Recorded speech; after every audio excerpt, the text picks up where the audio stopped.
This is SoundNotion, the weekly podcast for new music and music news. I'm Dave McDonald. I'm Sam Merciers. I'm Tim Rosenberg. And this week we are joined by composer Daniel Asia. Dan teaches at the University of Arizona, and he just had a piece published in the Huffington Post a few weeks ago, and we're going to talk to him about that in a minute. But first, Dan, thanks for being with us this morning. My pleasure. Thanks for having me.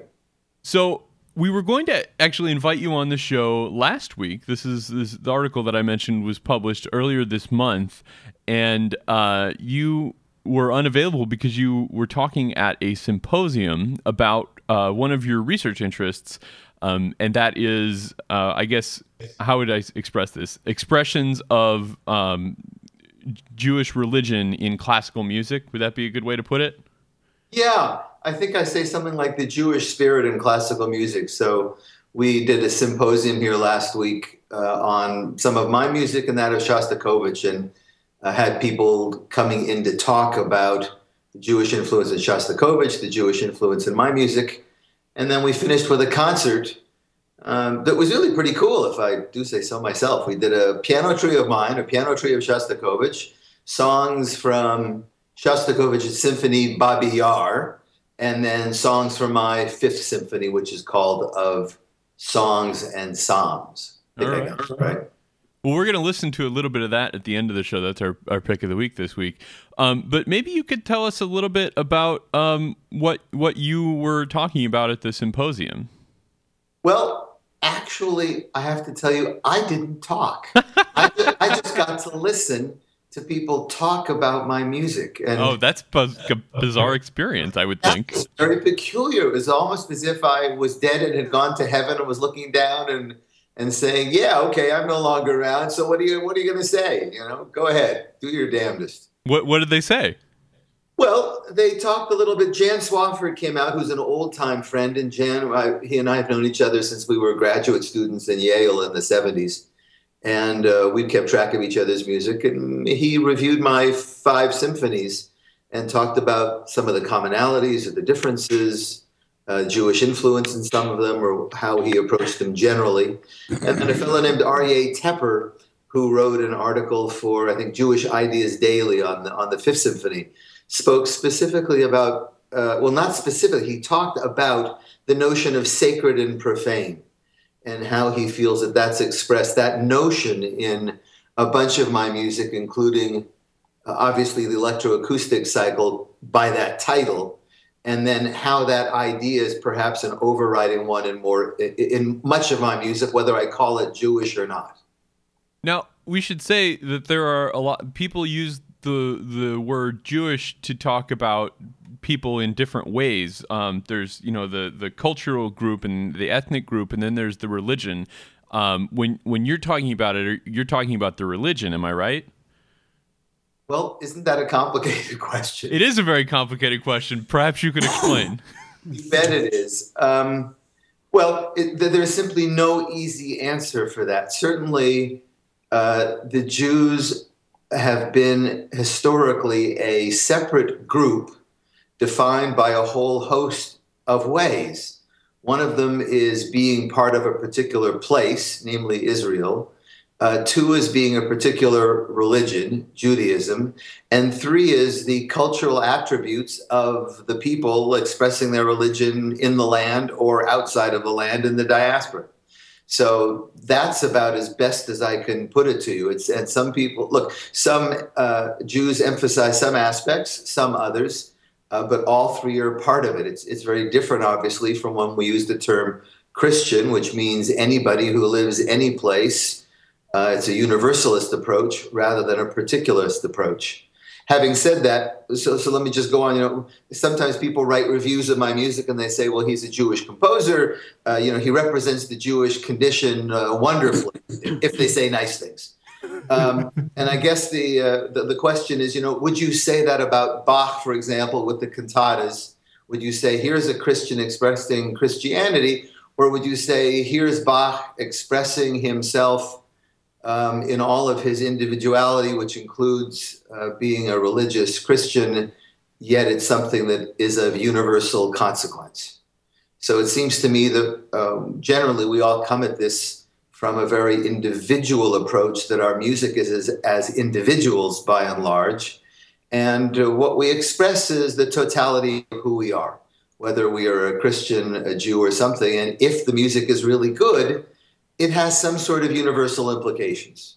So, not just, yeah, go ahead. So while you would say that you address elements of Jewish religion in your music, you're not writing music specifically for people that associate themselves with that culture or that religion. Precisely. I think that we all speak of ourselves to the larger world, and we present the complexity of our vision of the world, whatever that is.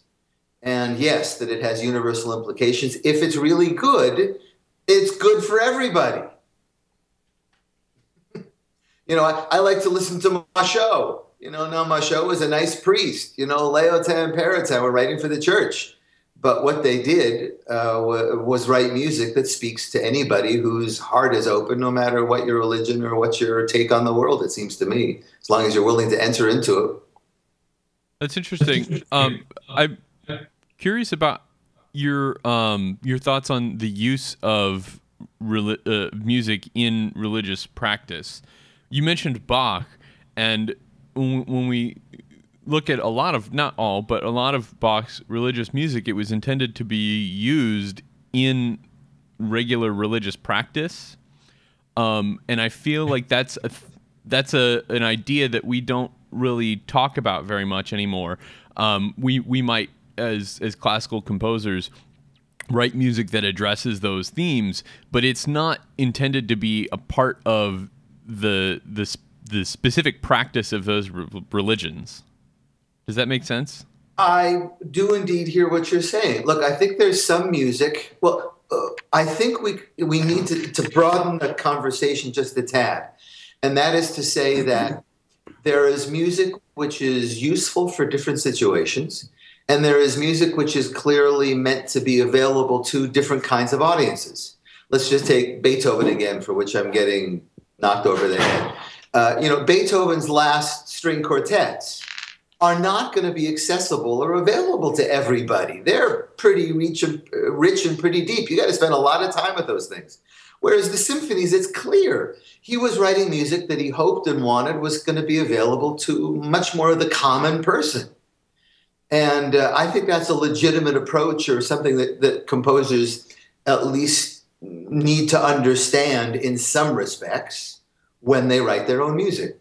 So music that's being written specifically for the church or for a specific commemorative event, let's use Handel's Water Music, is going to be different than something that he writes for an intimate parlor evening with 20 people. I think that makes sense. Have you written any music that is intended to be part of, say, a religious service? I haven't written anything specifically to be part of a service. My second symphony is called Chagiga, which in Hebrew means celebration. And it comes from a piece that was commissioned by Temple Bethel in Springfield, Massachusetts, not to be part of a worship service, but to be part of a celebratory service, I think, of 25 or 40 years of service by their cantor. Now, is that a religious event? No. Is it a particular purpose? Yes. Did I change my style or my idea or my understanding of what I would write? I really didn't, but I had it at least in my mind that that's what this was for. So I don't know if that, therefore, how that actually manifested itself in my composition. But, you have to leave these particular ideas, unless you're an architect of some sort, and somebody's told you, look, I want 5 bedrooms and 4 bathrooms. But I don't think we can do that with music. Although, look, they could have said, and I don't remember what they said. They said they wanted a 15-minute piece or a 10-minute piece. And I ended up writing them a 20-minute piece. I screwed up commissions, as I usually do. Oop, is that a 4-letter word or not? No, that's fine. Say whatever you want. Good. I have to remember what the current protocol is. No, if it's bad, I'll bleep it in post. Good, thanks. So that kind of, I think, lays out where we are. Yeah. It's interesting. Do you go ahead, Sam? It's just interesting to me. I'm reading this piece, a previous piece in the Huffington Post that breath in a ram's horn, why classical music is like Jewish prayer. And I think spirituality is a term that gets sort of overused. Abused, perhaps? Yeah, abused. But, taking that into account, I think religions, especially or theistic religions and non-theistic religions, are sort of a framework through which you understand your own spirituality. And I've been reading this piece, and to me, it seems like your idea of music as a listening experience and as a composing experience is to, like you talk about entering into the realm of miracles and connecting to the divine. And that stuff is very much associated with your own religious beliefs. Whereas, as an example, and I'm not trying to get onto the Cage thing yet, but I was just struck by, critiquing Cage's music in certain ways is in a way critiquing his own sort of nexus of spirituality. Because saying that his music is static and tries to not move, and the way that sonatas and interludes functions in a lot of ways is sort of a critique of, now taking into account that he was not like a what you might call an according to Hoyle Zen Buddhist, but he was certainly into those ideas, and I think that's reflected in his music. I wonder if you thought about that at all when you were contemplating that piece. Of course I have. I mean, that was, or if I wasn't contemplating, I was coming at the piece from my own perspective, which, as you've just delineated very well, comes from a completely opposite source than Cage's does. In other words, and it's not my own coming up with this, the idea of music being a miracle. For example, if you look at John Rockwell's interview or discussion in his chapter, All American Music, on Ralph Shapey. Ralph, who was a non-religious Jew, talked about music as a miracle and said, when a piece works, it's a oneness. Now, where did he get that language? From Judaism, which says that everything is all one. Shema Yisrael, the Lord our God, the Lord is one. And for him, the creation of a great piece of music is where you're actually able to put something together in as seamless way as possible so that people actually think, guess what? This piece is inevitable. It has to go this way. There couldn't have been a note added. There couldn't have been a note taken away. That's the perfection that was achieved.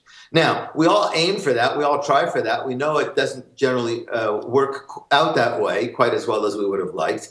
But the very best pieces seem to have that kind of inevitability that we try for, even though we know that it's human consciousness that actually created it.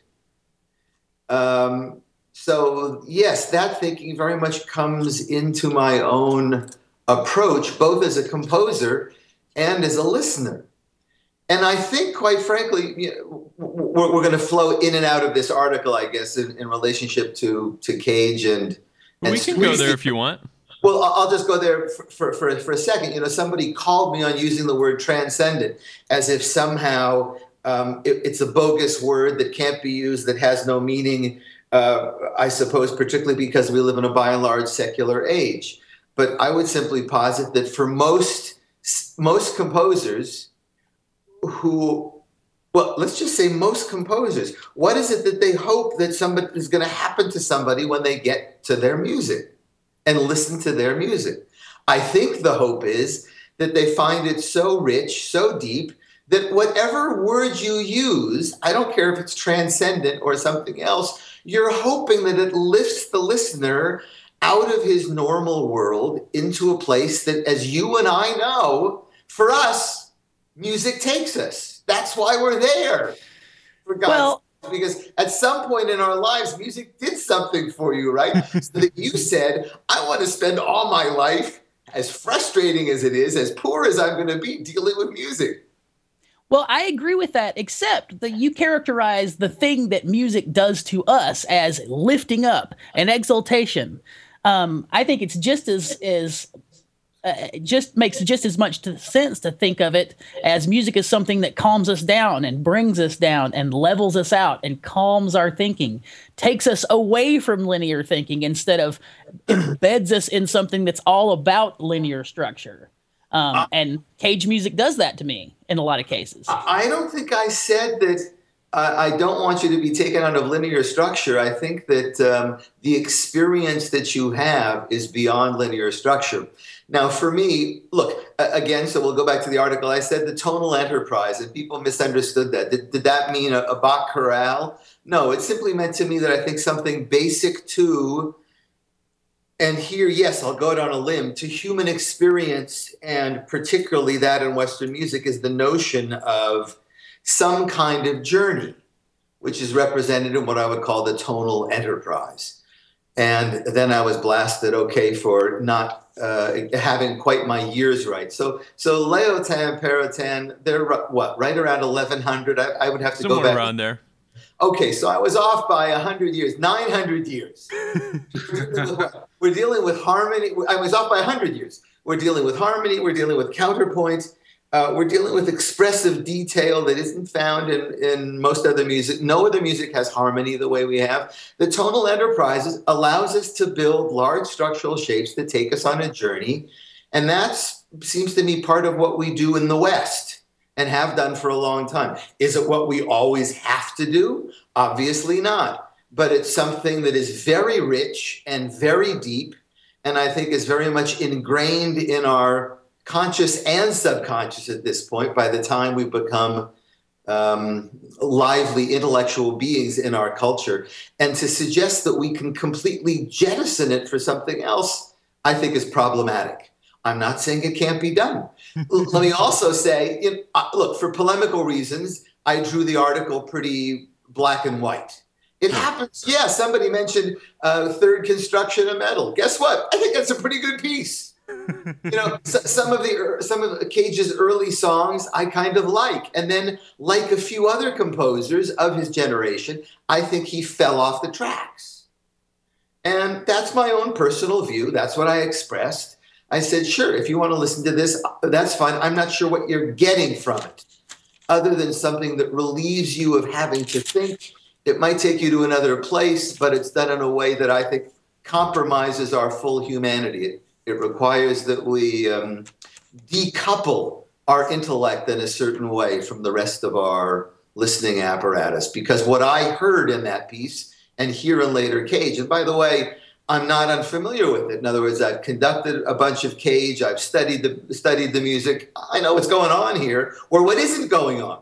And I'm simply not accepting of randomness as something that is interesting for the human intellect and psyche. From my standpoint, if somebody can convince me that it produces viable results, fine, but obviously I'm not convinced.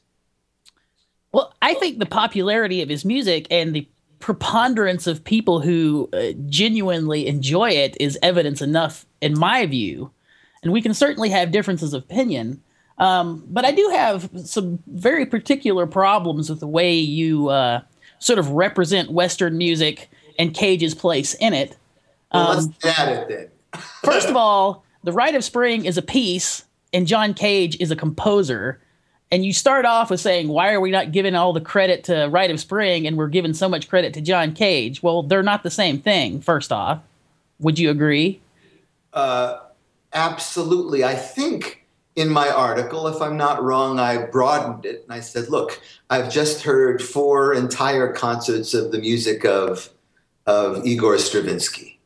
And then I've heard this piece, which for me was emblematic of many of Cage's pieces that I know, of the period of sonatas and interludes, and then later pieces which become even less, quote, composed as the result, as to pieces that are produced by chance. And I said, I think there's a vast difference in the depth of the emotive content in this. And then being, yes, I admit it, I'm a teacher as well as a composer. I deal with students. I have them for 4 years, and then they're going to go off and spend the rest of their lives doing whatever it is they do. And I said, look, maybe for these 4 years, there are things that are more important for you to listen to and look at than other things. So well, certainly. From that approach, I think it's appropriate to say what I said. And then secondly, I think I said, look, yeah, I think there's a problem with general trends. And let me put it to you this way. I wonder if the interest in Cage is not so much in people's interest in the sound, because again, as I expressed in my article, I think many composers find his ideas of interest, but when they're forced to actually listen to the music itself, they're bored to tears. That's the first thing. Then the second thing is I think he's considered somewhat cool because of his transgressive, stuff-it-in-your-face approach to the, quote, establishment. When they did a festival of his music in London recently, that's exactly what Steve Montague said. He represents the anti-establishment composer. Now, at what point does Cage become the establishment composer? I think he's the establishment composer right now, quite frankly, for a large segment of the compositional community. And I think it's fair. And now I'm going to go back to Judaism for 1 minute, and then I'll shut up and let you ask. Fine. No. Mix everything up. Please do. Please. Okay. And that is that, look, one of the basic books in Judaism is not just the Bible, but it's the Talmud. The Talmud is the discussion of the rabbis over a very long period of time. What does the Talmud record? Guess what it records? It records a majority opinion and a minority opinion. You know why it records both? Because it says, look, the majority opinion was the majority for its time. We recognize that this is an ongoing dialogue, an ongoing conversation. Nothing is fixed. And in the future, it might be that it's decided that the minority opinion is the majority opinion.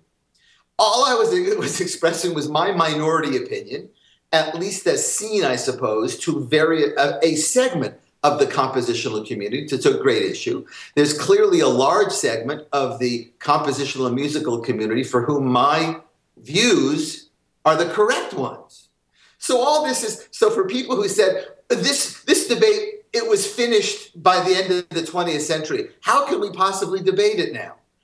What kind of nonsense is that? We're still talking about questions of capital punishment, which go back thousands of years. We're talking about questions of mortality and immortality and how long we save lives or don't save lives.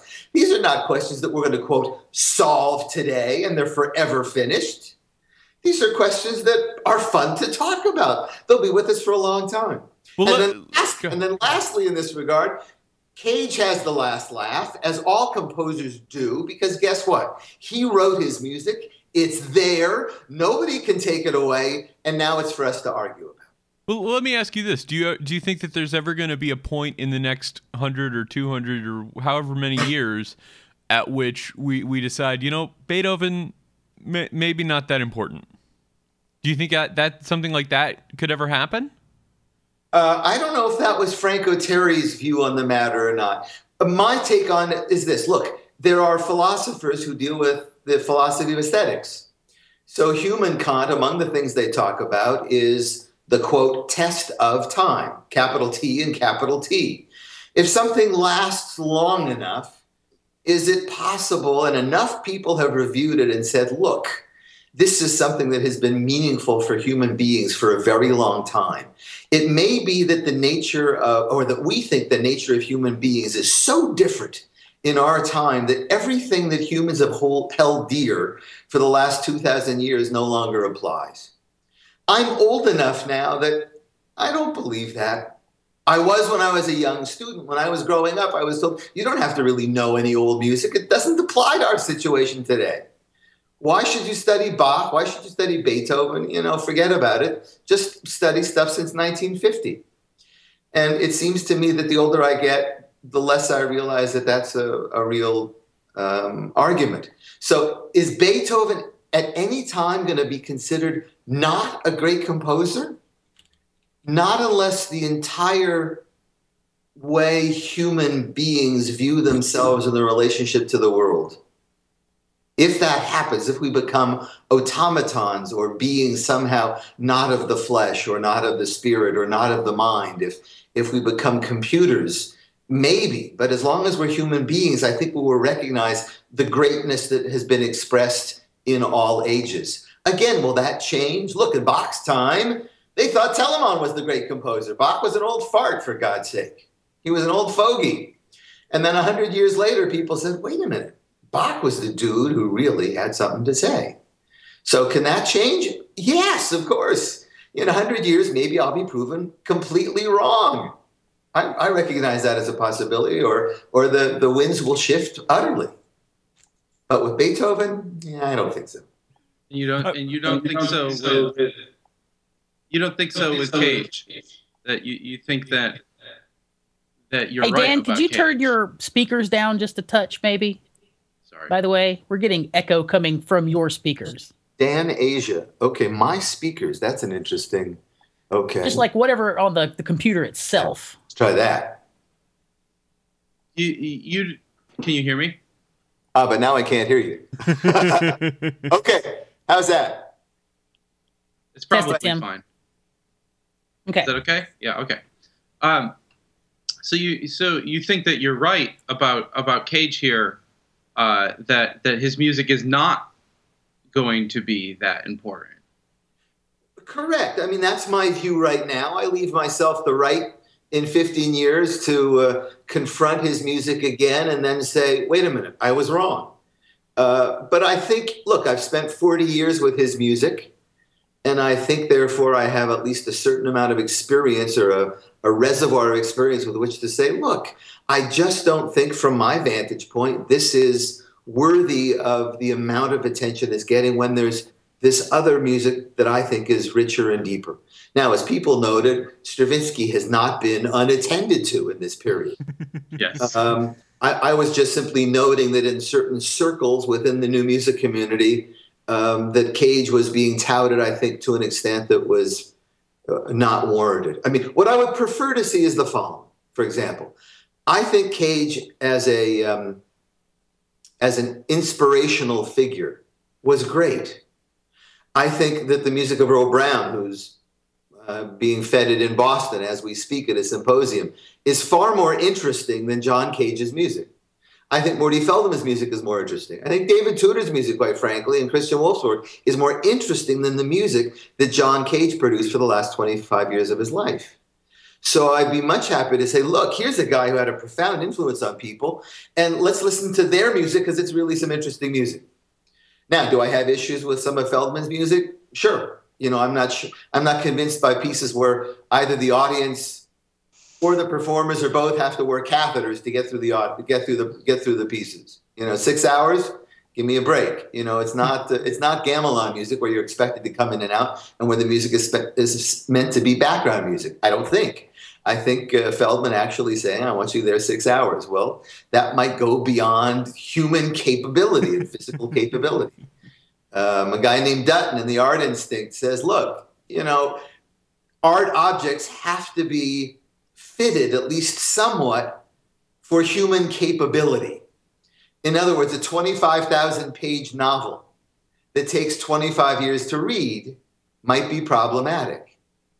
A piece of music like Stockhausen that takes 7 days, what if he made it 100 days or 1,000 days, might be problematic because nobody could be there for it. Now, from a conceptual standpoint, it's interesting, but I guess I'm more of a talkless guy, which means, you know, at a certain point, there are rhythms, there are frequencies, they have to make a certain amount of sense, I hope, over a certain amount of time where I can take it in. That's what my brain tells me. So you've several times you've invoked the idea of being interesting, and in your piece in HuffPo, you talked about a lot about pitch and pitch relationships. And I think one of the things that and you mentioned this a little bit when you mentioned the third construction in metal, that one of the things that I think Cage was really important for was demonstrating all of the non-pitch ways that music can be interesting. All of the ways that it can be interesting without using pitch relations. And with regard to the sonatas and interludes, you mentioned that the pitch relations in that piece are really limited because he has such a limited set of pitch because of the nature of the prepared piano. It doesn't allow every note on the piano to be used, and it inextricably ties every pitch on the piano with a very specific sound profile, very specific timbre for that pitch. And I think he does group timbres in really interesting ways, and he puts the music together out of things that aren't just pitch. And I think that these two ideas aren't mutually exclusive. This piece can be interesting because of pitch relations, but then this other piece can be interesting because of timbre relations. And I think when I read your piece, there were the thing that bothered me the most was that the way that you talked about our honoring of these two, I think, certainly incredible musicians that changed the way a lot of people think about music over the last 100 years. That there's this zero-sum game that by us honoring Cage, we are in some way not honoring or dishonoring, if I may go that far, Stravinsky. And I think all of these different things aren't mutually exclusive. Something could be interesting for its pitch, and another thing could be interesting for its timbre. And Stravinsky can be interesting for some things, and Cage can be interesting for different things.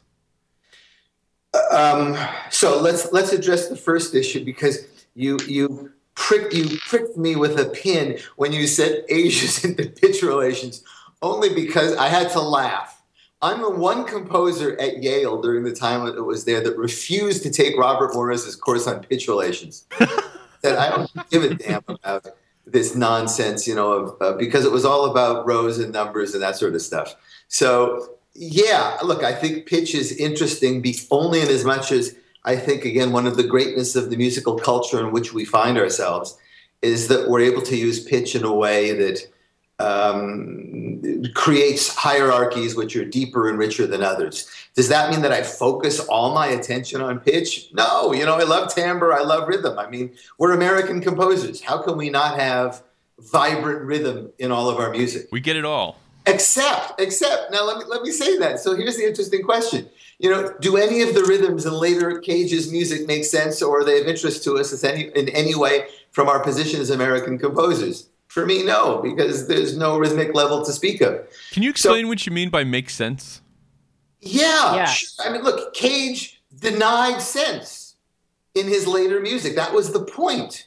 He wanted randomness. He wanted to ease the ego completely out of music. It seems to me that one of the fundamental aspects of music, and this is what's also funny, because this is true of all cultures, by the way. This is all cultures. That's what Detton tells us. Guess what? It involves individuality.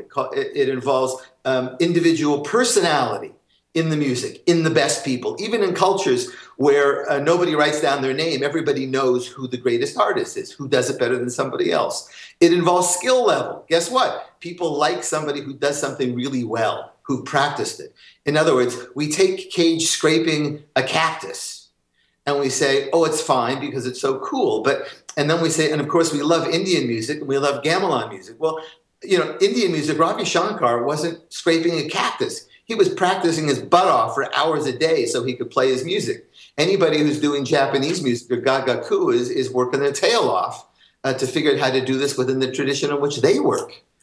So I've gotten completely off track, and now I've forgotten your question because I'm getting. So let me jump in on that then, because out of these guys, I'm the one performer here. I don't compose, but the act of scraping a cactus, you imbue with some sort of. How about if we use the word intentionality? Sure, I guess, but it makes no difference whether or not the performer is scraping a cactus or practicing the sitar. It's still performance, and it's still something that is extremely carefully performed. And You're absolutely right in that regard. And I was thinking about that this morning before we got here. And here's my question to you. Intentionality and, quote, seriousness are tremendously important, it seems to me, in the musical and in the human enterprise. But guess what? Not all things are worthy of our seriousness, and not all things are worthy of our intentionality. Now that strikes at a previous statement, a question of diversity. Is all things acceptable under the umbrella of diversity? For example, you may remember Stockhausen's statement after 9/11, when he said it was done with such intentionality, it was the greatest performance art event of the world has ever known. Now, that's within the bounds of diversity. Cool. Yeah, they planned it forever. They worked at it really hard. They pulled it off. Well, it's devoid of any moral content. In fact, just the opposite. It has a great deal of moral content. So the question is, can you do something with great intentionality? And from my view, it still holds no useful, or interesting, or serious musical result. Remember, it was Cage who said there's no relationship between writing music, performing music, and listening to music. I have to still figure out what the hell he meant by that, because I think it's fundamentally wrong, by the way, that all musicians, in some respects, write it, perform it, and listen to it. So I think that's a wrong statement. But having said that, intentionality is not enough. There has to be sense then somehow in the creation. You mean organization? Yeah, organization's part of it too. In other words, an artist has a certain obligation to create some sort of organization. I mean, Earl Brown in his open form pieces doesn't create the organization, but he creates all of the elements for the great conductor to create a good organization. Okay. Now, there will be performances that are of lesser or better quality, depending on the quality of the performance. Just as you stated, a performer has a great amount of influence on the result and what comes out. So that's what he's leaving up to the performance situation. Feldman writes his pieces from beginning to end. There's an organization. He says, I want you to hear this piece the way I wrote it. Most composers have done that in time. So because Cage says, now I'm not going to do that, or says I'm going to write my music with star charts, with great intentionality, by the way, and great calligraphic ability, that doesn't mean that the result is a musical one.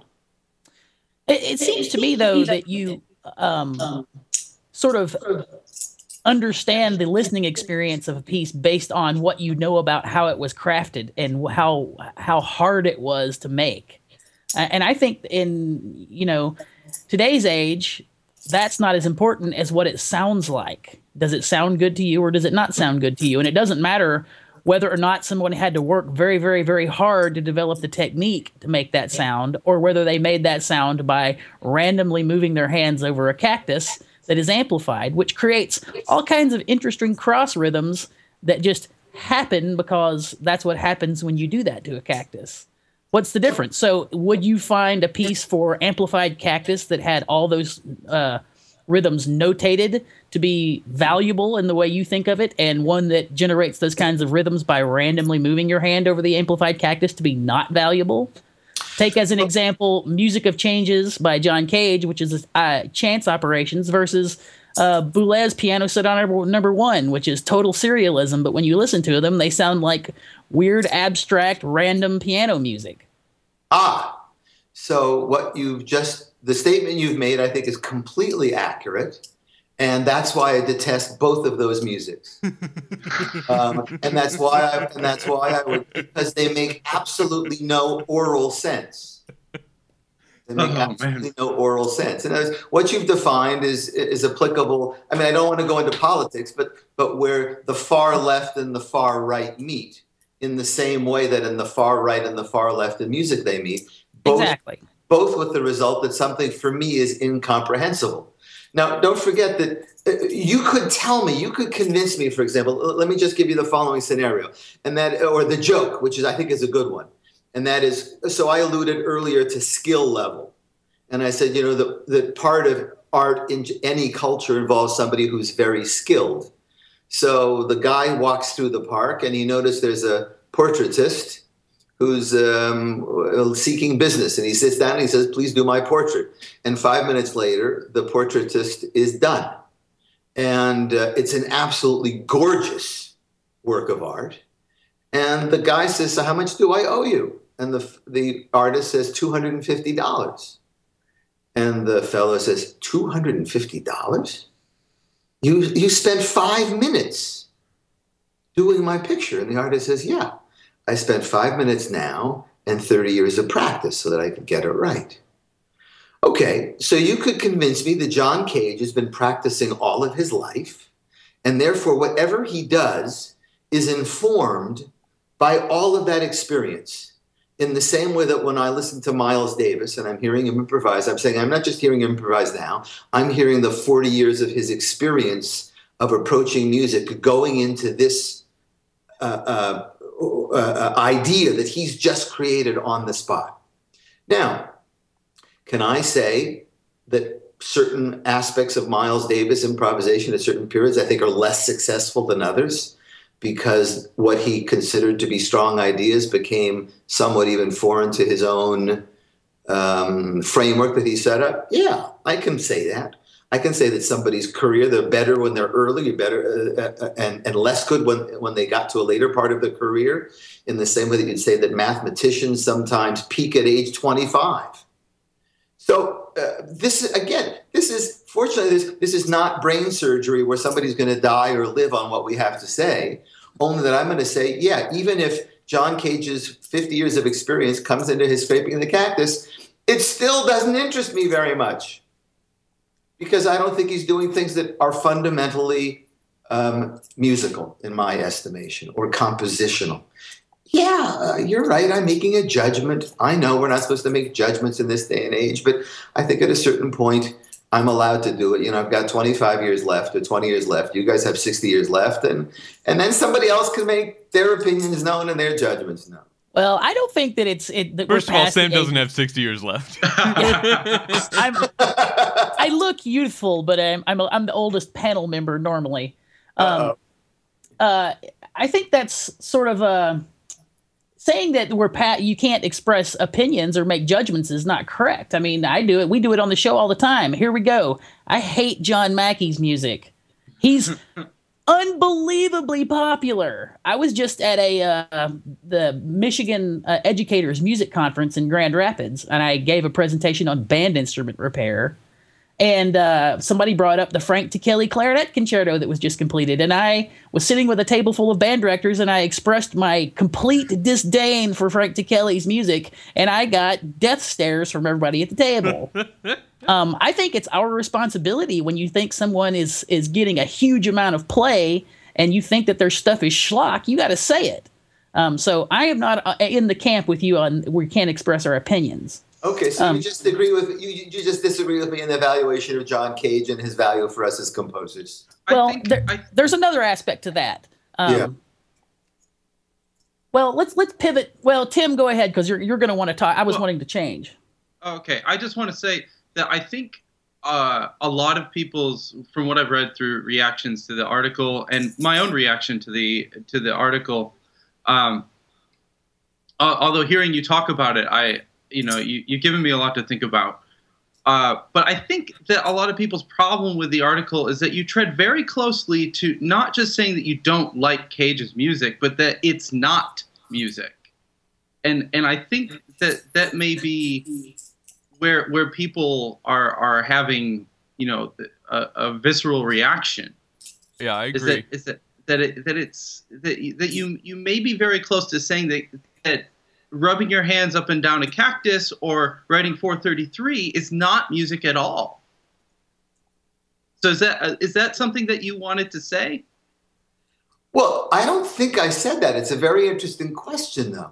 The question is, what did Cage think? Do you think he understood 4 minutes and 33 seconds as a piece of music? Or do you think he actually understood it as a philosophical statement? Can it be both? I'm not sure. You see, unfortunately, John's not here to answer that question. So yeah, He'd be a hell of a guest. What? He'd be a hell of a guest. You're right. But the question is whether he'd say anything. He might just sit there for an hour and just stare and smile. And maybe he's having the last quiet laugh or his smile now. I don't know.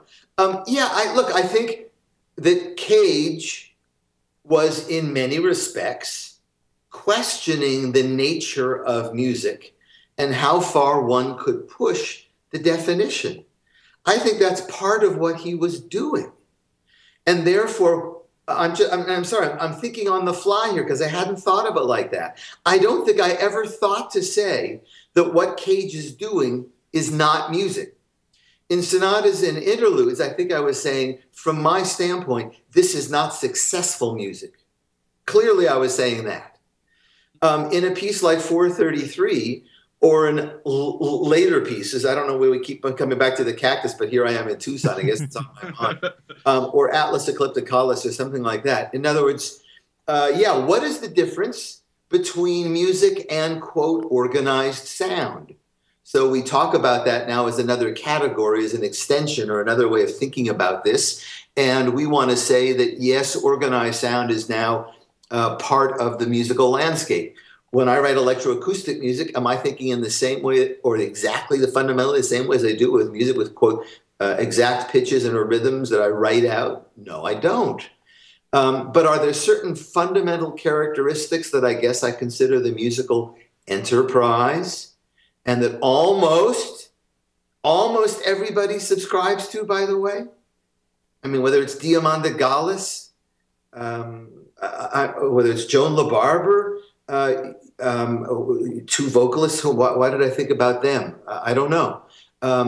Minimalists. I'd love to know what Steve Reich thinks of John Cage or what Philip thinks of John Cage. Is it not music? In other words, are we allowed to say that something is outside of the domain that we really want to work with, and we'll leave it to philosophers, for example?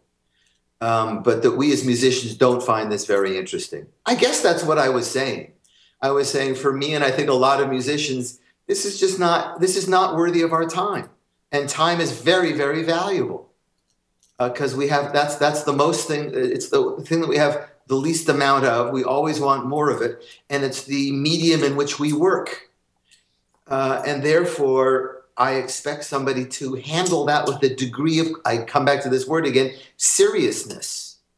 And yes, John was very serious and had an intent, but the result, I don't think is. And that's the anomaly again that we were talking about before. Well, I think, so. Go ahead, Sam. You were, well, as you know, people have written a lot of responses to your article. I'm a little jealous that I didn't think to write an article like this so I could get my name spread all over the world as well. Now, wait a minute. Let me just step in on that because I was taken to task apparently for seeking publicity. I don't think that you're doing that at all. One thing I want you to know, I don't know how many people read my first article about the Jewish spirit in classical music, and I had no idea how many people would read this article. I want you to know that. I did not write it for publicity because I was irritated. I was interested. I wanted to figure out for myself why this had caused such a visceral reaction in me. What was going on? So, right. Just for people who listen to this and for whom I haven't responded yet, come on. I wasn't doing that. It's because I thought this was a serious conversation among serious people who wanted to talk seriously about something that we hold very dear to ourselves. Right. Now, go ahead. I'm sorry. No, I think that's a good point because if we wanted attention, we wouldn't be writing contemporary classical music. Yeah, come on, you'd be doing something else. We wouldn't be doing a podcast about new music. I didn't mean to insinuate that at all. I was trying to more highlight how you might have been sort of flummoxed by the mountain of response you got. I was astonished, quite frankly. I was astonished at the ruckus this caused. And to be honest, most of the issues that I read most of the responses I could find, but I don't think, speaking of a 25,000-page novel, some of the comment sections on some of the blog posts, I couldn't possibly read them all because it goes on for yards and yards and yards down your computer screen. obviously people had a lot of thoughts, but I didn't find anyone mention the one thing that really, if I were to pick something that was like, "Arr!" for me, it's this. Because while art for most is not a matter of life or death, it does profoundly reflect our understanding and approach to ultimate values. And I have never heard fun described as an ultimate value to rival those old fogies of beauty, truth, and justice. Now, the idea of justice and also the idea of emotion in music, those are two big things that I have a big problem with. So I'd like to say, how in your music, excluding music that might have text, because that's always a different story because it has actual text that can tell an actual story, how do you express justice in music? Because I don't know how to do that. I'm sorry. I didn't mean that. I simply I didn't mean to suggest that one can. I meant that there are ultimate values, and they include the following. And for us as composers, one of the ultimate values are most likely, I think, beauty and truth. I mean, I think that's what we look for in music. I was simply saying there's another ultimate value, and that is justice or morality, but that's outside of the sphere of music. My apologies. I didn't mean to. That's a misinterpretation, probably because I wasn't quite clear enough. Okay. Well, then the other thing is about emotion in music. Yeah. And you talk about this a lot, and to me it seems a very important aspect of you as a composer and a listener. Yeah. I have a big issue with that because, if you talk about emotion being in music, well, in a very sort of real way, emotion isn't in music. The emotion happens in the listener. And, there are certain tropes that you can tie into or use that will, in a certain audience defined by, geographic location and ethnic background and what have you, are likely to solicit certain kinds of emotional responses. But as an absolute value, you can't put emotion in music. You can't crack the lid to your score and pour emotion into it, I don't think. So evaluating something because it doesn't tap into someone's emotions, to me, seems like that's not a viable critique of a piece of music, in my view, because it's not a music's job to hold emotion. People have emotional responses, but the emotion is not in the music. Well, I obviously fundamentally disagree with that. In other words, Stravinsky said quite famously that there is no emotion, or is there no meaning? Did he say no emotion or no meaning? Maybe he said no meaning. Maybe no specific meaning in music. I can't think of any piece of music that I love that doesn't elicit an emotional response that I think is one that comes directly from the composer through the music to me. And I guess I would challenge you to say, is that not what you feel in any piece of music that does that for you? In other words, a piece of music, what we call the greatest of music, and here we come back that I'm sorry to do that, but I have to do that, holds something that the composer brought to the music. In other words, I say to people, they say, well, how do you know when a piece is done? And I say a piece is done when I love every aspect of the piece as much as I possibly can, and I've tried to imbue it with as much of that musical spirit that it's about in the piece. Now, is that not, I don't know, maybe we don't like the word emotion. I don't know what other word you would like to place in that. But as a composer, I'm not just creating an algorithm. I'm not just creating an equation. I'm fundamental, and this is what I think is so rich and deep about music that we don't understand. Somehow I am imbuing music with some kind of emotional content. Why is it that the pieces are called allegro vivace? It's not just allegro. What's vivace mean? It means somehow full of a life spirit that's excited and exciting. If I write something that is morose, the reason performers, here we go to performers, like some sort of emotive designation, it gives them a clear indication. Now you may say, it's not, would it be clear without that designation? Maybe not, maybe yes. My sense is that, of course, performers come to this music, they get it. They get it in the deepest way possible. And that's in part what they're projecting to the audience. And that all pieces, I'm going to say all pieces, because I don't care what composer it is, that somehow they are fundamentally transmitting an emotional landscape of themselves that's very personal to a listener. And that the performer is a conduit, is an aid in that goal. Doesn't that strike you as a magnificently ethnocentric point of view? Because if you take some gut-wrenching romantic aria or a violin solo and play it for a native of Papua New Guinea, I don't think you can in any way count on any kind of predictable emotional reaction from that human being. I'm not saying that every language is understood by every culture, every person. I wouldn't understand somebody speaking in Swahili, obviously.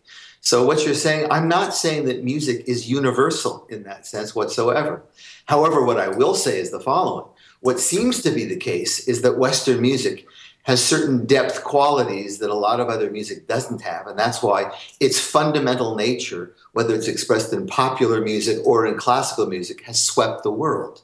Because its materials allows it to do things that no other music does. Now, is it equally comprehensible to the Pygmy or to the Nigerian or to the Uzbekistan? Of course not. You have to learn the language a little bit to gain access to its particulars. But that's true of anything. That's true of people in our own culture. In other words, we don't demand or we can't expect the greatest familiarity with the music that we do. And what I obviously, and I think you as composers hope for, is that somebody comes with an open heart and an open mind, and they listen and they come with no preconceived judgments about a piece, and they're open to what you're presenting.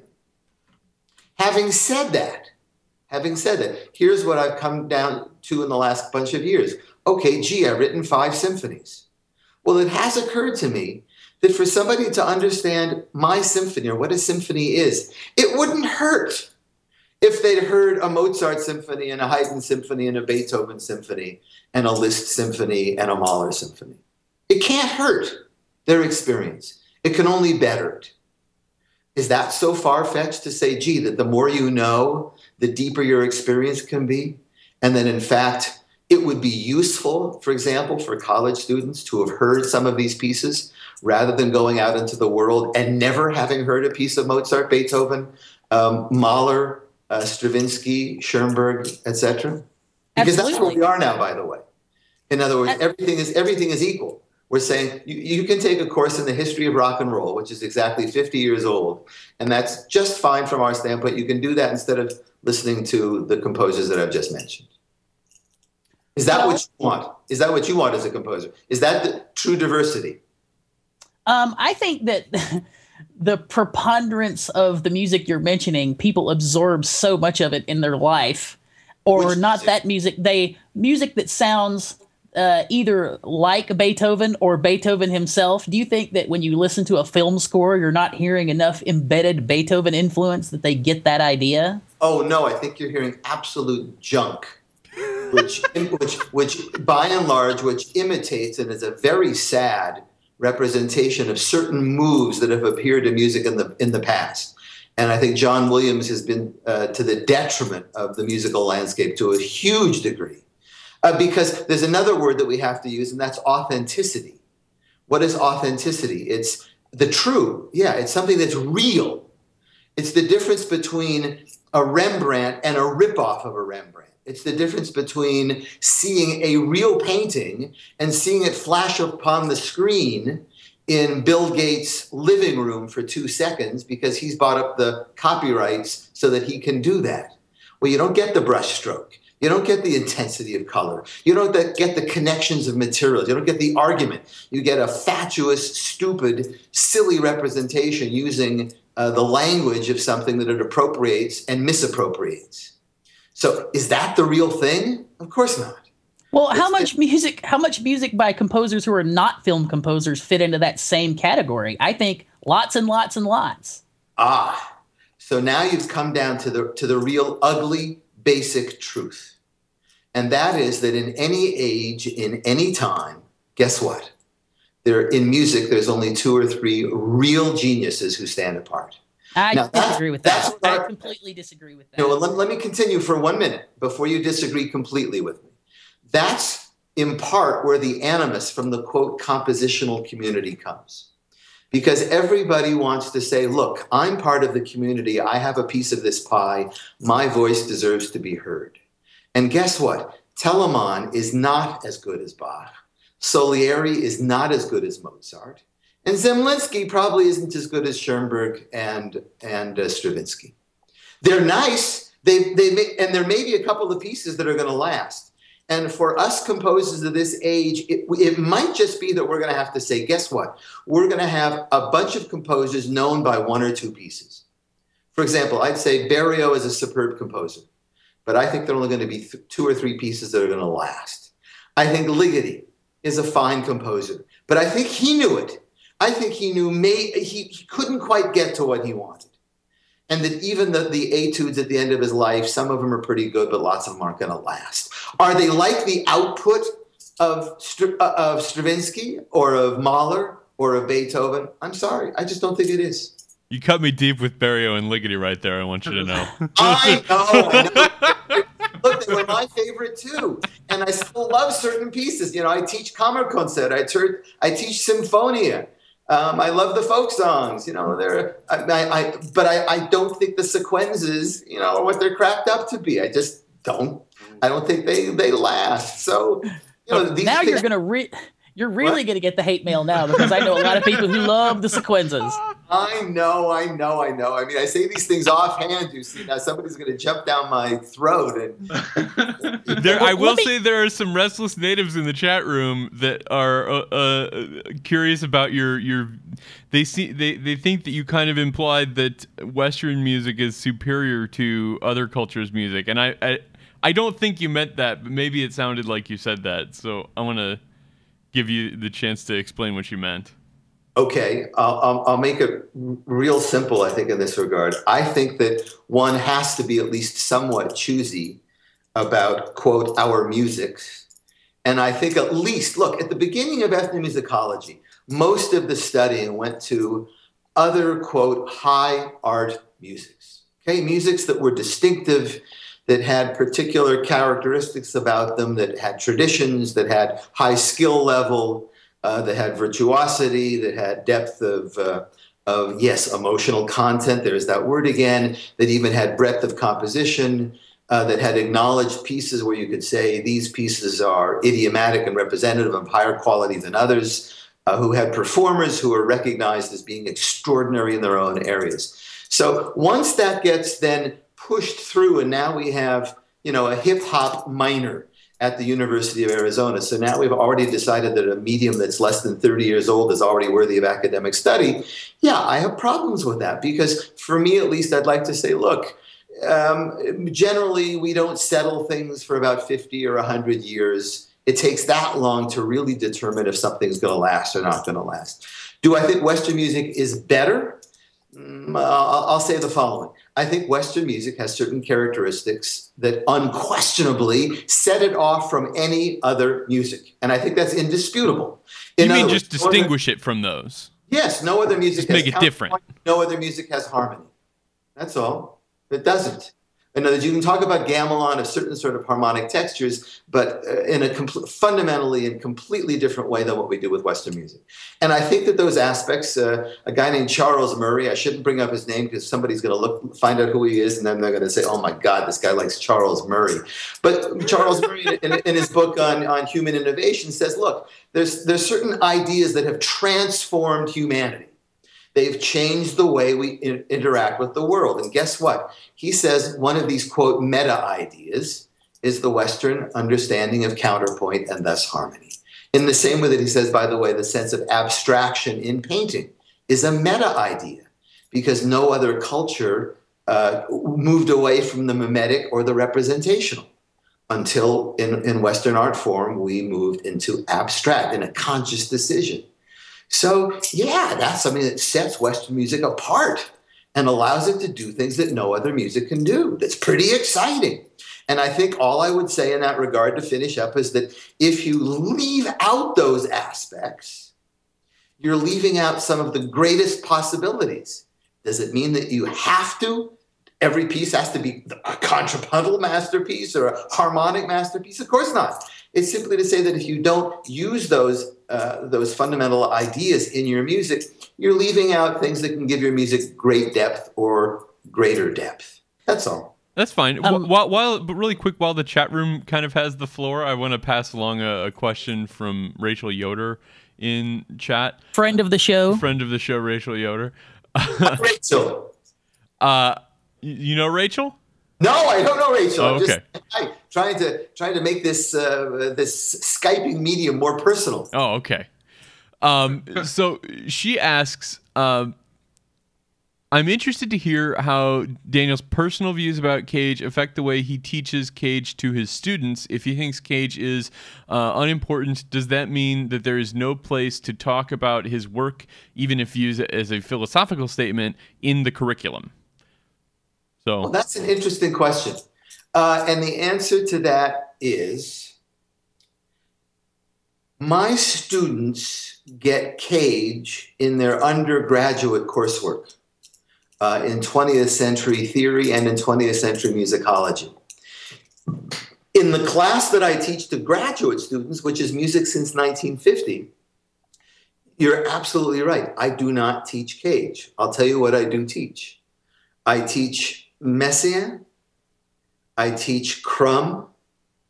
I teach Takemitsu. I teach Stockhausen. I teach Earl Brown. I teach John Adams.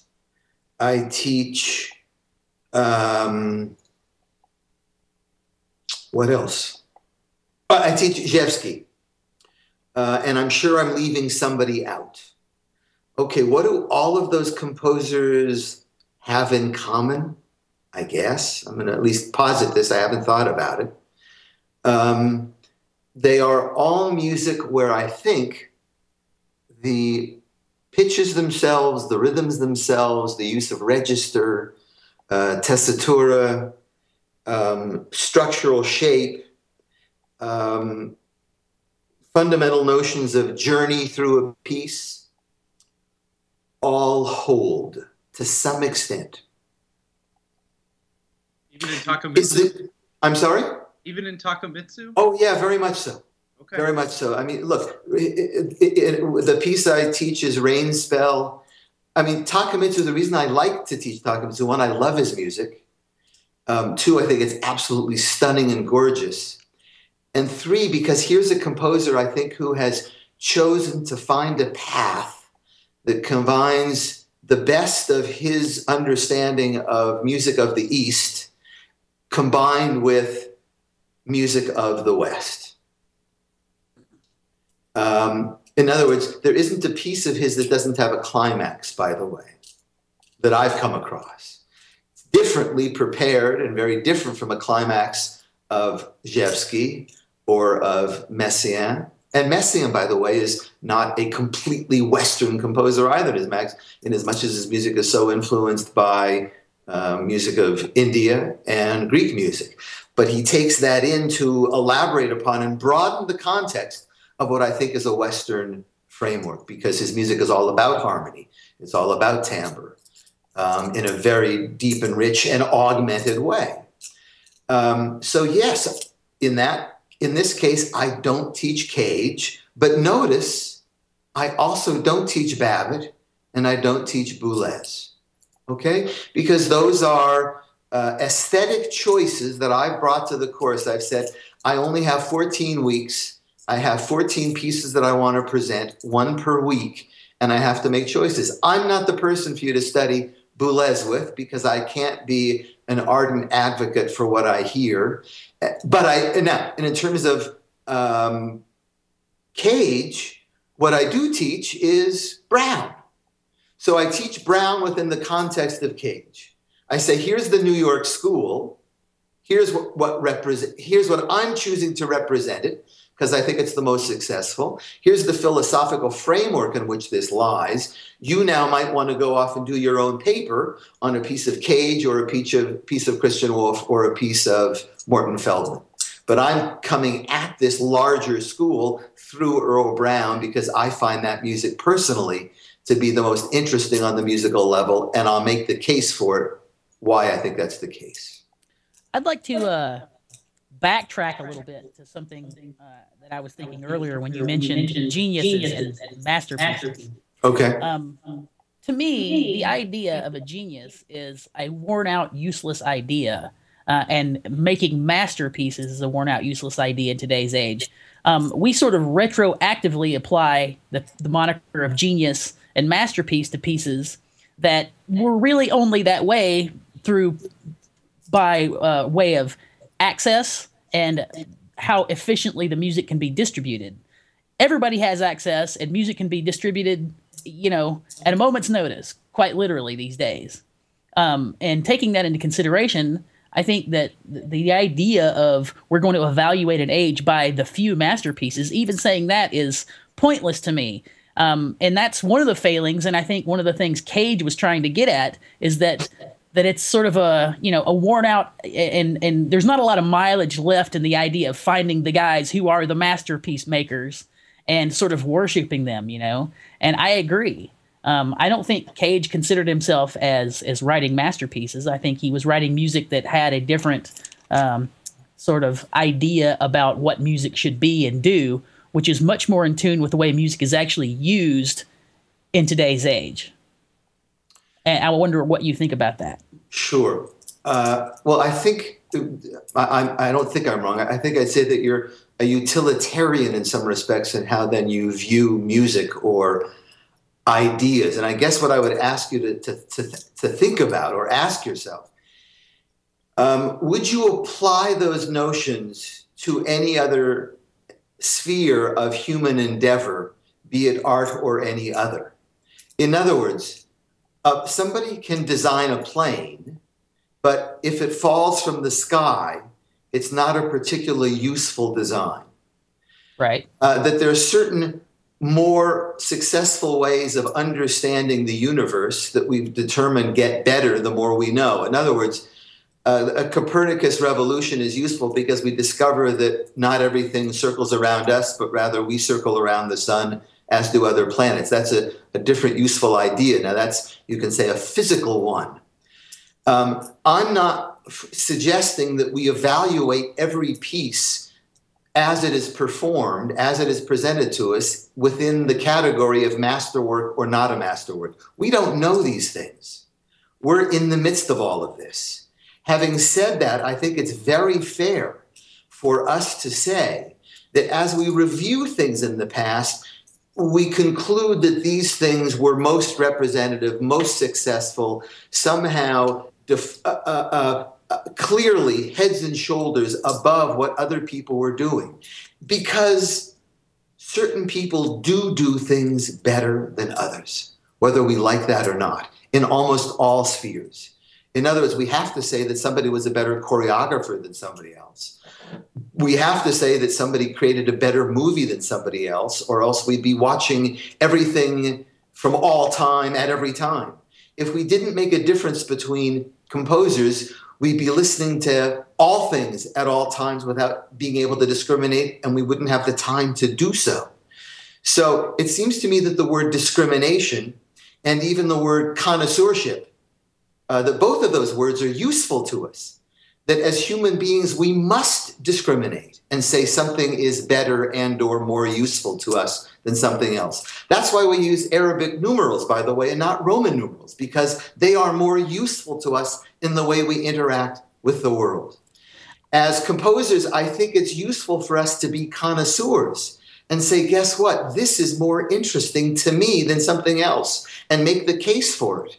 And have somebody else say, no, for my purposes, this is more useful, and let me state why, and more interesting and more beautiful. That's part of what we're engaged in, and why this discussion was got to people so much, because I'm saying, yeah, I think you gotta discriminate in the best sense of the word. And I disagree with you on this. And that's why this is fun to argue. I think that's a really good point, and that's something that Tim and I talked about on our since canceled show, Music is Hard, one time. And I say it got canceled. We're the ones that canceled it. But we had a conversation about kind of triaging all of the stuff in the world. There's just too much good stuff.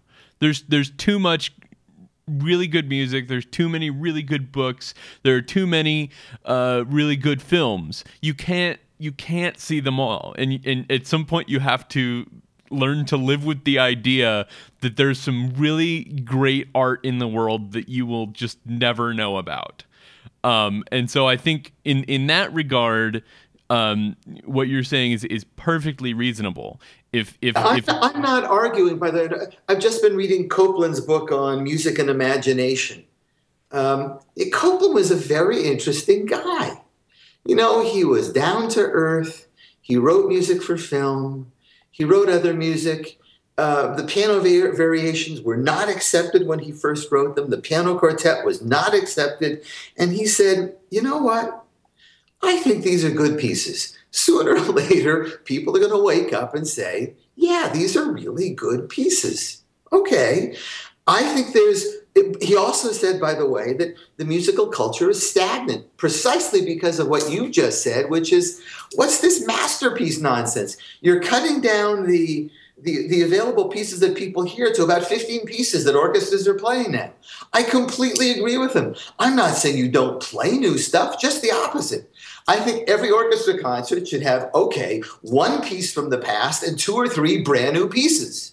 Now, there has to be somebody who selects them who knows what they're doing. I think, but in that I somewhat disagree. I just don't think there is a lot of really good new music being composed out there. I think that's true of every age. But I think it's incumbent upon all of us to listen to it and for organizations to play it so that we get a chance to hear the stuff.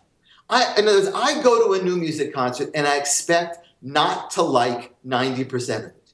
Do I not go to a concert? Of course I go to the concert because it's incumbent upon us to be part of the culture. But then it's also incumbent upon us to say, boy, most of that stuff was really junk, because it just is. Most poetry is junk. How many good poets can come out of all of the poetry workshops at every university now? You know, if there are 25,000 poets, how many of them are going to be really good? Just doesn't happen that way, guys. It never has. Right. No, and that's interesting that you say that. The kind of one of the reasons that we started doing this show a couple of years ago, and we haven't mentioned yet, this is our 100th episode of SoundNotion, in part because we wanted to help kind of not just find for ourselves, but also maybe surface for other people some music that they may not otherwise hear, and just say, hey, this is a thing to check out. You might like it or you might not, but it's hard. I mean, it's hard enough to find stuff, just in your own city, much less in other places. And for that, I salute you, because I think you're doing a great thing in that. And I'm not saying that in any self-serving way. I'm simply saying there are a lot of composers. I'll give you a great example. So I went to a symphony, which will remain nameless, and I said, look, you performed my first symphony 15 years ago, and you haven't done a piece since. It happens that when you did the piece, people dug it. The orchestra members liked it. The audience liked it. Why aren't you doing any more of my music? And they said, well, our new music director doesn't want to do any music by composers who are older than 40. This is like the new phenomenon with hiring these teenage music directors. And they come from some other place. They've never heard of what I would consider some of the major composers in America, who, God forbid, have reached the tender age of 50 or 60. And guess what? They've learned something. They're writing better music than they did when they were 30 or 40, because you get better sometimes. You learn things, but nobody's going to play the music because they want somebody who's writing music with a backbeat. That's the only thing they want now in the orchestral framework. And, I mean, I have to admit, I'm appalled. You got to have a backbeat, and you need turntables. You can't forget the turntables. Do you think that Mozart and Beethoven were any less populist when they were writing popular pieces? Were they not writing things that people wanted to hear? The equivalent of backbeat and turntables. Don't get me wrong. Of course they were writing things that wanted to hear. But as you stated, I think rather eloquently, the culture was much more unitary then. In other words, there wasn't another language in which to write. They developed themselves in the context in which they found themselves. They couldn't correlate what they were doing to what was happening in New Guinea or in Australia or amongst the Aborigine or in Uzbekistan. That wasn't part of their world. But having said that, I think there was always a difference between, look, people knew that Mozart was a great composer. People knew that Beethoven was a great composer already when he was writing. They knew that Schubert was, that he was handing the torch off to these guys. That was different between the music that they were listening to and dancing to down in the bar. And one can at least say, look, these are different kinds of music. They occupy fundamentally different places within society and their desires and their goals. And that's fine. But let's not just say that every 2 or 3 minute piece has the same desires and the same goals as a 30 or 40 minute symphony. You're not willing to say that.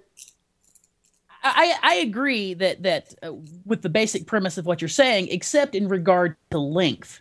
I don't think there's any inherent value in a super long piece like 40 minutes versus now 3 minutes is a different thing because as a composer, I would think about it completely differently. What you're trying to accomplish is trying to accomplish something in 3 minutes, which is a skill that a lot of composers don't demonstrate very well. However, 40-minute pieces being a part of the Western art music tradition are not because 40 minutes or super long pieces are inherently good. I think it's because when you go see a piece, 200 years ago, you're never going to hear it again, probably.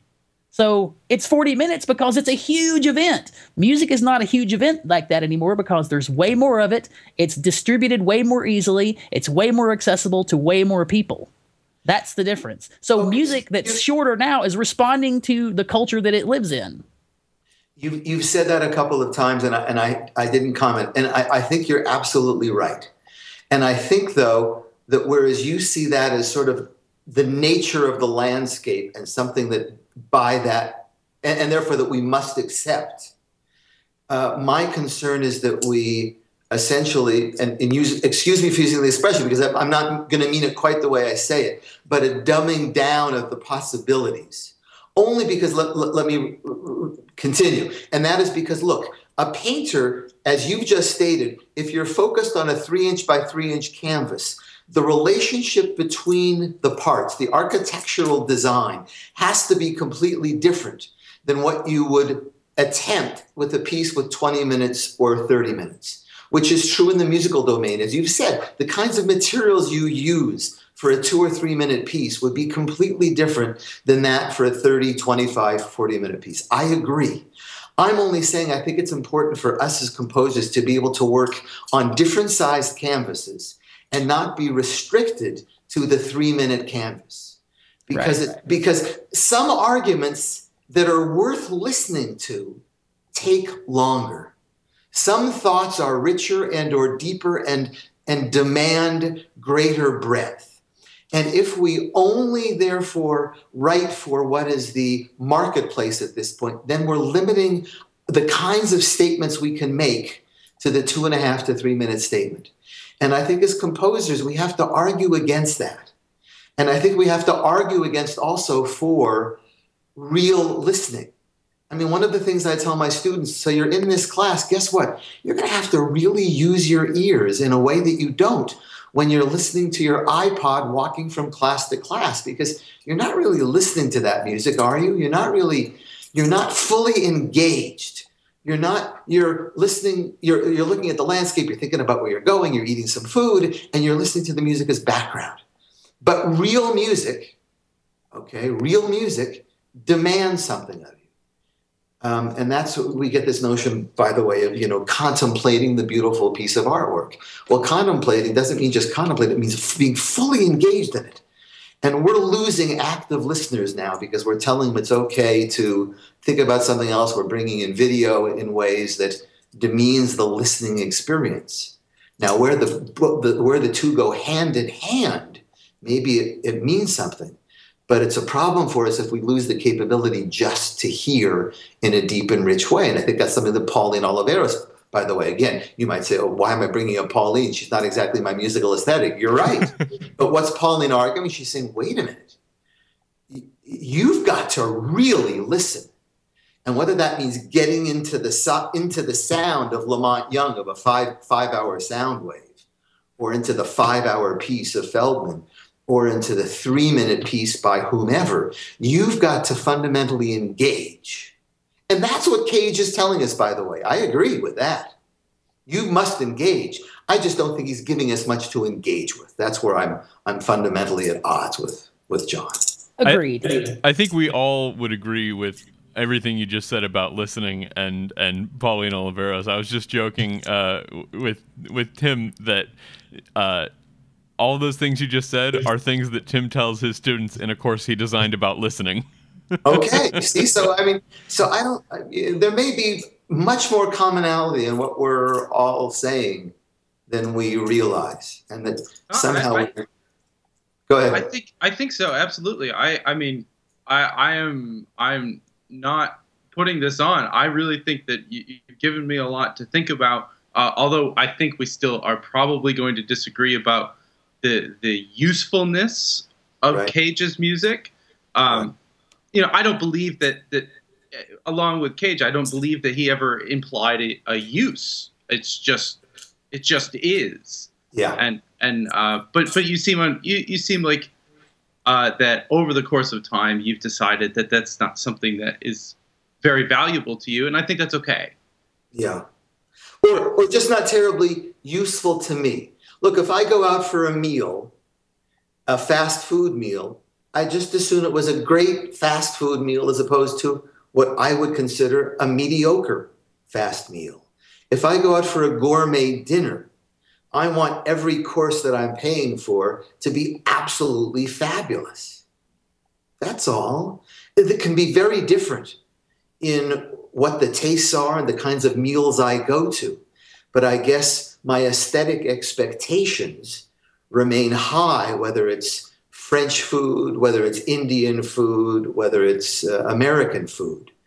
And for me, again, and I'm making this very personal because this is personal, but I'm also saying, yes, I guess that there's certain judgment calls that we have to make and aesthetic frameworks by which I operate, which I think are useful for me and might be useful for others, in which I could say there's certain music which doesn't operate at that highest level for me in terms of my experience with it.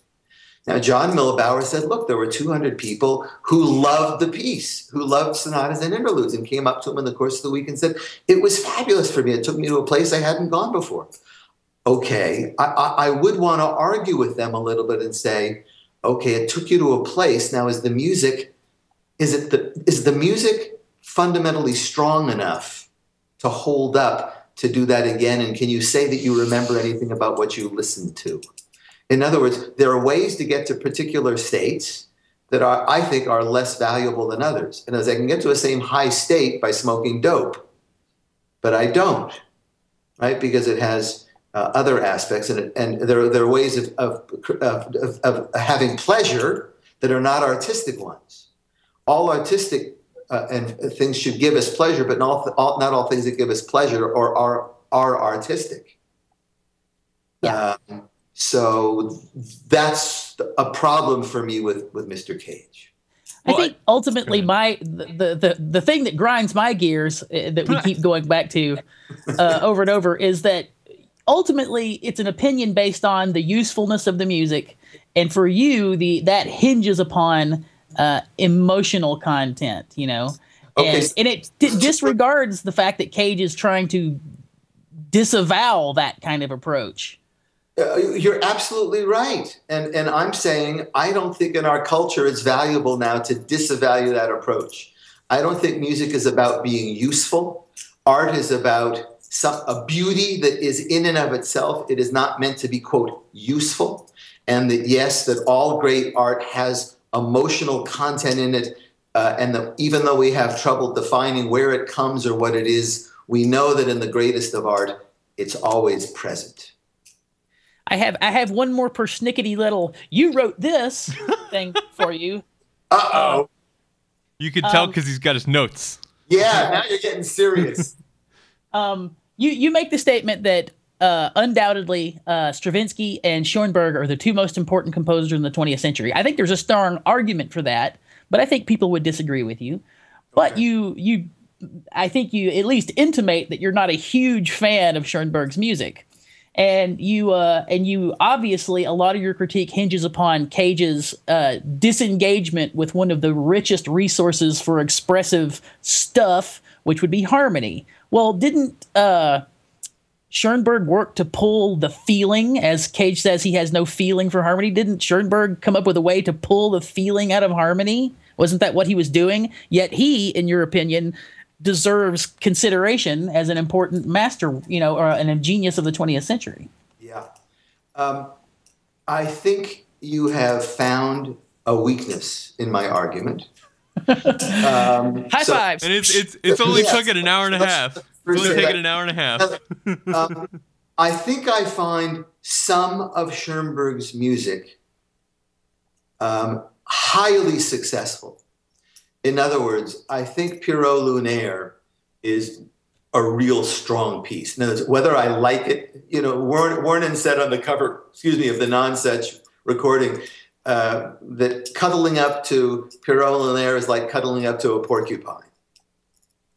You can recognize it for its great structural significance, for its integrity as a human life form, but it's not something you want to do every day. Now, maybe there's a connection, by the way, between that porcupine image and the cactus with Cage that I keep coming back to. So some of Schoenberg's music, I think, has a depth of emotional content. Yeah, I'm using that word. I know you don't like it, but I have to use it from my standpoint. That is so strong that I can't ignore it.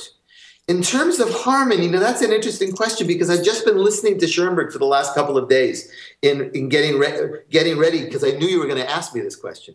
No, I don't know why. It's because of something that I think Copeland said. So what did Schoenberg think he was doing? I think he thought that he was somehow creating a context for harmony to develop or be replaced by his system that would give it an internal logic that, as he said, would make sure for the superiority of German music in the 20th century. What a chutzpahdik thing to say. What ridiculous nonsense. Yeah. Okay, but that was sort of his goal, so we know what he's after. Why did he place so much of his music in, quote, classical forms? Because he understood that, I think, by and large, he actually was engaged in, I know I'm going to use this term and you're going to laugh, but he was somehow trying to continue the tonal enterprise, even though he was exploding the materials that he was using into a slightly different realm. But the goal was to be able to use the 12-tone row to create that same context so that he could have actually a classical music, as he saw it, that related to the past. Was he successful? I think he was not particularly successful. But, the people who are playing his music now, whether it's, Jimmy Levine or Bronfman playing the piano concerto, they say, well, we hear this music as a continuation of Brahms. Well, see, I've said basically what you said, where he's trying to continue the harmonic enterprise, but I've expressed it as to me, he was after continuing the romantic expressivity enterprise. Yeah. He just wanted to find a non-tertian, because, by the time he came up with this, we'd figured out every way to logically relate one chord to another that you could come up with, Right. People had sliced and diced that system literally for hundreds of years, and he wanted something else that would let him keep doing what he wanted to do, but was freshened it up some way. But I will say, if since you're so in touch with emotion, and I've said that I don't think emotion is in music, but I'm being a little bit argumentative. I know. I feel emotional responses when I hear music, and I would suggest, and I know you've heard the piece, but I think String Trio Opus 45, he just had a heart attack, and I think you can feel some gut wrenchingness in that. And it makes me think about how terrifying it must be to lie there on your living room floor clutching your chest, Right. So I'm a big fan of that piece. That we all as composers, though, have to have that experience to say that we find some emotion in the music as a result of that. See, I think there's other kinds of emotions that are not about those physical experiences, but yes, they do accord. There's a great philosopher I'd urge everybody to read. His name is Roger Scruton, and he wrote a book called Understanding Music, and I think it's the best book on music in the last 25 years. He takes Fred Lairdall's book to task, but the guy fundamentally understands music, and he said, look, when we talk to each other with an understanding that we're both human beings. We've had certain sort of experiences that are somewhat common to ourselves, and therefore we understand there's a lot of associated baggage that we don't have to talk about. That if I say 9/11, I don't have to say very much. You know what I'm talking about. If I say, to somebody else, where were you when John F. K. got assassinated? That's before you guys were born. People of that generation, everybody can say, oh yeah, I know what you're talking about. There's a reference point. And what Scruton says in music simply is, look, we're all born, we all go through life, we all die. Guess what? Almost all musical pieces have beginnings, they have middles, they have ends. We somehow correspond to these things on a very simple relationship. Then the complexity is added on, and what's there is the individuality of the particular composer that gets added to that. But it's pretty undeniable that we have to somehow relate to these things as human beings, and that the human being writes it, the human being performs it, and the human being listens to it. And we're all of the same stuff when it comes right down to it, whether you're a materialist, whether you're a spiritualist, no matter what, it doesn't matter. So we're atoms. Great, we're all atoms. Great, we're all spirit. And therefore, there's something coming across. There's got to be, or else we don't do it. Why do you write the music? Why does the artist paint the painting? Why does the playwright write the play? Why does the poet write the poem? Because he's got something to tell you about his experience of the world, and he wants to tell you about it. And he thinks, by the way, that it's somehow going to change the way you as a human being understand the world as well. Or else we wouldn't do this stupid thing. I mean, it's not making us money, for God's sake. Well, I think that is a really great place to end our conversation about this, at the risk of our longest show turning into our longest two shows. Well, it's your 100th birthday. I know. Celebrate, I will say that when we started the show, not this morning, when we started the series, this is exactly the kind of conversation that we had hoped that we would be having. So thank you so much for joining us this morning, Dan. My pleasure. Thanks for having me. It's been a lot of fun. I got to admit, this has been 2 hours and it's gone by like 15 minutes. I know, right? Yeah. At least it has for me. I hope it has for you guys. No, it's been great. It's been really great. Ordinarily, we would play a clip of your music and spend a bunch more time talking about it. But what I think I'd like to do is maybe have you just maybe say a little bit about your Fifth Symphony, and then we'll play a little bit going out at the end of the show. We'll drop it in later. That sounds all right. That's great. Sure. Do you want to say anything? We talked about it a little bit. Your Fifth Symphony. Yeah, the Fifth Symphony, I'll just say, is based on various, quote, Jewish texts, whatever that might mean. I've been studying the poetry of Paul Pine since we met over 30 years ago at the MacDowell Arts Colony. I love it. Here's a Jewish American poet, and then Yehuda Amichai, who is Israel's greatest poet. So both of these guys come at their lives from completely different locations, but with a certain commonality, which is brought together in this by my usage of 3 psalms. Because both of them, as with almost, I'm going to say a platitude or something that somebody's going to jump on me, but that's okay. And that is, guess what? The Jewish Bible, called by Christians the Old Testament, is one of the most fundamental books to all of our understanding of the world. Everybody's pretty much read it for the last 2,500 years. It's one of the first, quote, important books, no matter how you look at it. So, well, guess what? Both Pines and Amichai use the Bible as reflection points. Man, now I wish we'd gotten to that earlier. I'm sorry.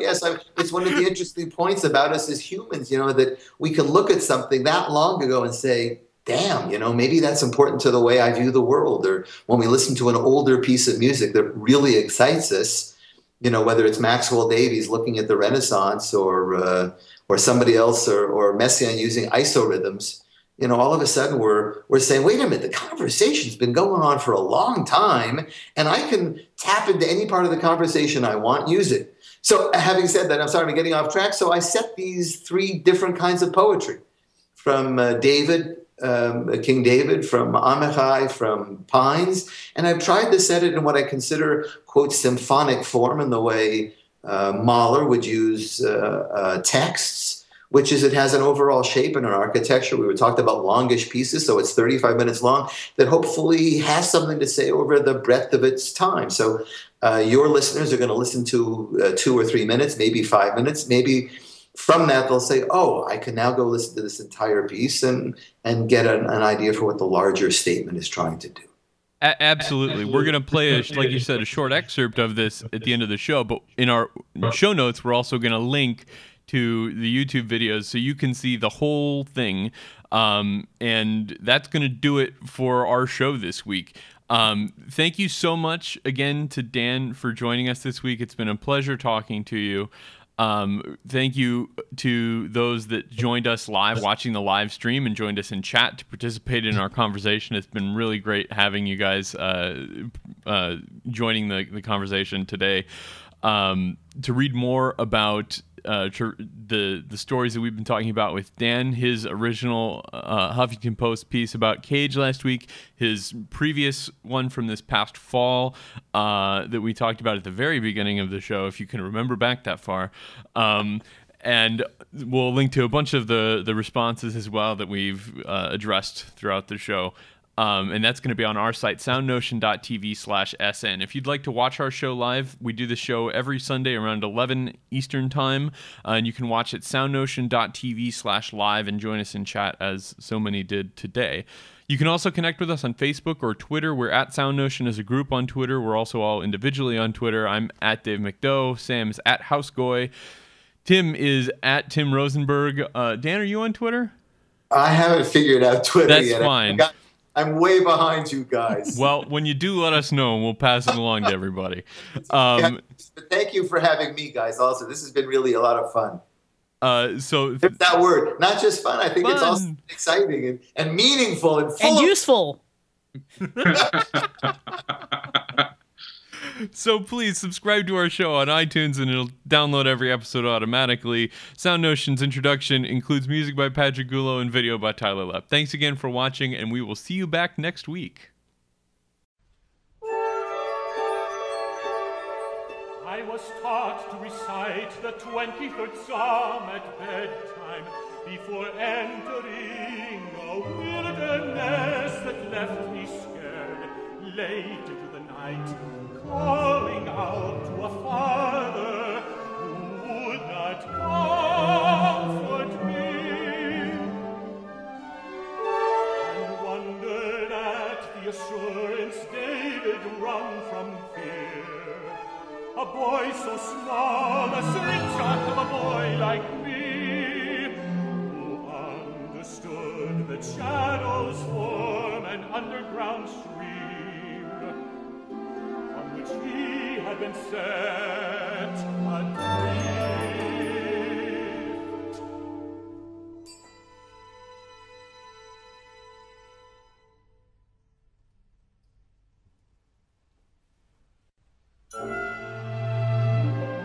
If my parents and your parents had not immigrated to Israel in 1936, we would have met in 1944 on a ramp in Auschwitz. I at 20